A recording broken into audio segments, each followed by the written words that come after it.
Jane Eyre by Charlotte Bronte.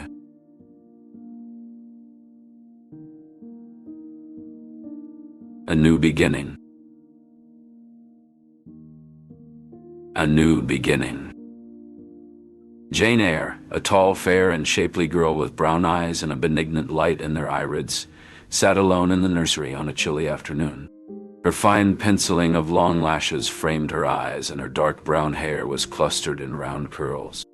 She wore a dress of purple cloth with a sort of Spanish trimming of black velvet, and a gold watch hung at her girdle. Her pale and clear complexion seemed almost translucent in the dim light of the room. As she sat amidst the old toys and faded pictures, Jane felt the weight of her unhappiness keenly. It was a familiar feeling, one that had become her constant companion during her 10 years at Gateshead Hall, the home of her aunt, Mrs. Reed. Jane's parents had died of typhus when she was a baby, and Mrs. Reed had taken her in out of duty, not love. Jane's thoughts often wandered to the traumatic experience she had in the Red Room, where she was locked in after a confrontation with her cruel aunt. The memory still haunted her, and she couldn't help but feel a sense of dread whenever she thought about it. During her illness, Mr. Lloyd, the apothecary, had visited her and listened to her story with compassion. He had encouraged her to stay strong in the face of adversity, and his words still echoed in her mind. As she sat in the nursery, Jane's gaze fell upon the book in her lap. Gulliver's Travels, a gift from Mr. Lloyd. She traced the title with her finger, drawing strength from the story of a man who had also faced adversity and found himself in strange, unfamiliar lands. The smooth leather cover felt comforting beneath her fingers, and the musty smell of the pages transported her to a world beyond Gateshead Hall. Just then, John Reed's voice snapped Jane out of her reverie. "Hey, little mouse," he sneered, his breath hot on her face. Jane's heart sank as he approached her, his cruel face twisted into a scowl. She knew better than to answer back, so she remained silent, hoping he would lose interest and leave her alone. John grabbed her arm, squeezing it tightly. "You're a strange one, that's for sure," he continued, his voice dripping with malice. "Always reading those silly books and making everyone uncomfortable with your gloomy looks. Why don't you just go and drown yourself in the river?" Jane bit her lip to keep from crying out as John's grip tightened. She felt a surge of fear and helplessness, her heart racing in her chest. The coldness of the nursery seemed to seep into her bones, and she shivered at John's cruel words. At that moment, the door flew open, and Bessie, the kindly nursemaid, rushed in. "Now, Master John, leave the poor child alone," she exclaimed, pulling him away from Jane. "You know your mother doesn't allow such behavior." John scowled but released Jane's arm, stomping out of the room with a final glare at her. Bessie turned to Jane with a concerned look on her face. "Are you all right, child? Did he hurt you?" Jane nodded, grateful for Bessie's intervention. "Thank you, Bessie," she murmured, rubbing her sore arm. The warmth of the fire crackled in the background, a comforting sound that seemed to envelop her in its gentle embrace. There, don't you fret," Bessie soothed, leading Jane to a chair. "You just sit here and rest. I'll bring you some tea, and we can have a nice chat." As Bessie bustled about, preparing the tea, Jane gazed around the familiar nursery. It was a small, stuffy room, filled with old toys and faded pictures. She felt a pang of sadness as she realized how much she had outgrown this space, both physically and emotionally. The smell of hot tea wafted through the air, and Jane's stomach growled in response. She had been feeling hungry all day, and the thought of food was almost too much to bear. Bessie set a cup of steaming tea in front of Jane, along with a small portion of porridge. The creamy texture and sweet taste were a welcome comfort, and Jane savored each bite. "Now then," Bessie said, sitting down beside Jane. "Tell me what's been going on. You know you can always talk to me, child." Jane took a sip of the hot tea, drawing comfort from its warmth. "It's just everything, Bessie," she began, her voice trembling. "I'm so unhappy here. Aunt Reed and John are always so cruel to me, and I don't understand why." Bessie sighed, patting Jane's hand. "Harsh realities." Jane stood in the schoolyard, her heart sinking as Mr. Brocklehurst's words echoed off the stone walls, branding her a liar before the entire assembly. "You will stand on that stool for half an hour, Jane Eyre, and you will wear this cardboard sign around your neck so all may know your deceit." The other girls whispered and cast sidelong glances, but none dared approach. Jane's isolation was palpable, the injustice of the accusation stinging. Later, as the girls filed into the dining hall, Helen Burns slipped a piece of bread into Jane's hand under the table. "Why do you help me, Helen?"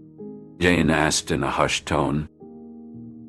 "Because I know the truth of your heart, Jane," Helen replied softly. The days passed slowly at Lowood, each one a struggle against the cold and cruelty. But Jane found solace in her friendship with Helen. One day, as they walked in the schoolyard, Helen turned to Jane with a gentle smile.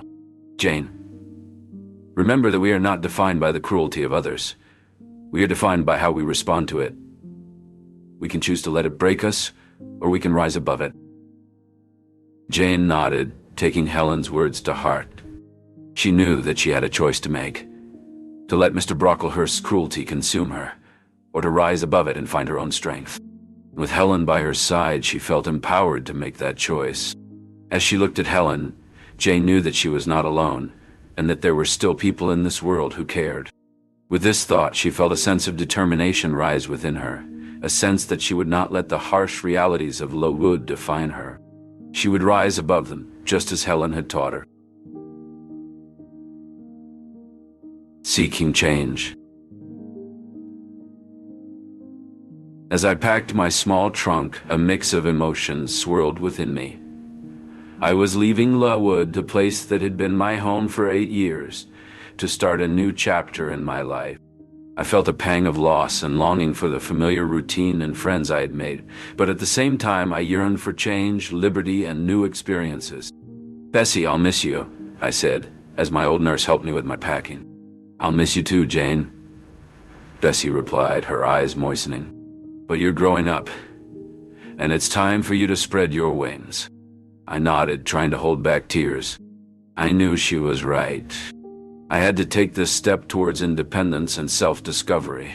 The next morning, I bid farewell to Bessie and set off on my journey to Loughton. What lay ahead? Would I find happiness and fulfillment in my new role as a governess? When I arrived at Thornfield, Mrs. Fairfax greeted me warmly. "Welcome, Miss Eyre," she said. "I'm so glad you've arrived safely." As we walked through the halls, I noticed the grandeur of the mansion with battlements around the top that gave it a picturesque look. "This is quite a place," I remarked to Mrs. Fairfax. "Yes, it is," she replied. "But it needs someone to take care of it. Mr. Rochester, the owner, is rarely here." A spark of curiosity about this mysterious Mr. Rochester ignited within me.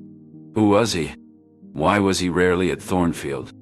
As Mrs. Fairfax showed me to my room, she shared stories about the estate, attempting to ease my curiosity. That evening, as the sun cast a golden hue over my new chamber, I reflected on my journey thus far. The halls of Thornfield seemed to whisper tales of the past, and I felt an inexplicable connection to this place, as if it held secrets waiting to be unveiled. The following days were a blur of activity. I met my lively and charming charge, little Adele, who greeted me with a musical French accent. "Bonjour, Mademoiselle Jane," she said, curtsying gracefully. "Bonjour, Adele," I replied, returning her smile. Together, we embarked on our lessons, and her laughter brought Thornfield to life. During one of our breaks, I decided to explore the mansion further. I wandered through grand rooms, each more magnificent than the last, until I reached a locked door. My curiosity piqued. I wondered what secrets lay beyond. Was this the source of the mysterious laughter that sometimes echoed through the corridors? As I pondered, Mrs. Fairfax called out, interrupting my thoughts.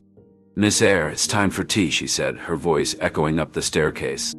"Mr. Rochester has arrived and wishes to meet you." My heart skipped a beat at the mention of his name. I followed Mrs. Fairfax downstairs, my mind racing with questions about the enigmatic Mr. Rochester. Little did I know that my life was about to change forever. Complex connections. Jane's first encounter with Mr. Rochester was not as she had expected. The master of Thornfield Hall was absent upon her arrival, and when he did appear, it was not within the walls of his grand home, but rather on a shadowy road, where a mysterious mishap had left him with a sprained ankle. Jane, unaware of the man's identity, offered her assistance. In the days that followed, Jane found herself more and more intrigued by the enigmatic gentleman. Mr. Rochester's abrupt questions and sharp gaze were intimidating, yet there was a charm in his frankness that drew her to him. Their conversations, often taking place in the dimly lit drawing room with Adele playing quietly nearby, began to reveal the layers of Mr. Rochester's character. He spoke with a reflective tone of his travels through the Mediterranean and the Americas, and of the personal regrets that haunted him. Failures of judgment and missed opportunities that seemed to weigh heavily on his conscience. "Miss Eyre, do you believe in redemption for a man who has made grave mistakes?" Mr. Rochester asked one evening, his eyes searching Jane's face for judgment. "I believe, sir, that every soul deserves a chance at forgiveness should they earnestly seek it," Jane replied, her own experiences at Gateshead and Lawwood shaping her beliefs. One evening, in an effort to get to know her better, Mr. Rochester inquired about her musical abilities. Jane, though hesitant at first, eventually sat down at the piano and began to play.